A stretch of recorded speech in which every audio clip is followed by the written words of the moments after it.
Unforgiveness may be one of the greatest traps in destroying our lives. Have you ever wondered, why is it so earthly difficult to forgive an injustice, a wrong, or betrayal? And yet, Jesus commands us to forgive. Perhaps it is so difficult yet powerful because it's one of God's greatest gifts given to humanity.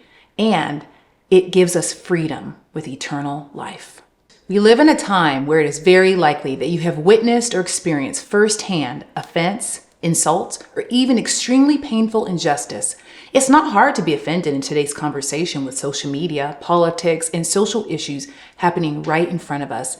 Simply put, we have family, friends, and even society that are in debt to us through these negligent offenses. But are they the only ones in debt? In Matthew 18, Jesus shares a story with us of a man whose debts are forgiven by his king. However, in return, he is unwilling to forgive the debt owed to him by an employee of his.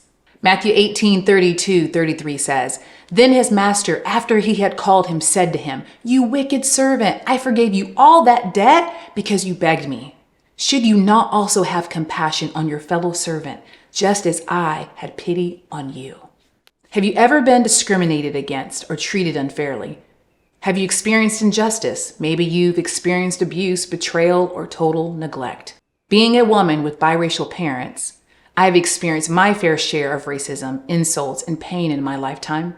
I recall a moment while journaling these very painful debts, and I had a vision.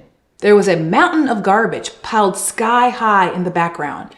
It represented my debt. And in this vision, I was holding bags and bags of garbage in my hands that represented the hurt I had experienced from others.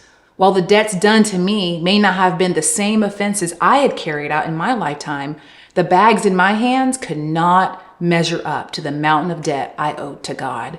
God had forgiven my mountain, and I found myself in a place where I could not remind him of the bags of debt in my hand compared to that mountain. You see, it is all debt that must be laid down at the feet of Jesus so that we can all walk in freedom.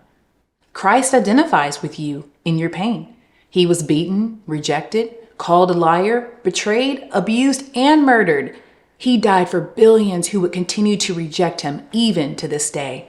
Christ knows your pain. He knows the debt, and yet he forgave every one of us on the cross. Who do you need to forgive today? Like Christ, we have to walk in a position of forgiving those who offend us, reject us, including family, another race, political leaders, and even other Christians, as we walk by example and live faith first.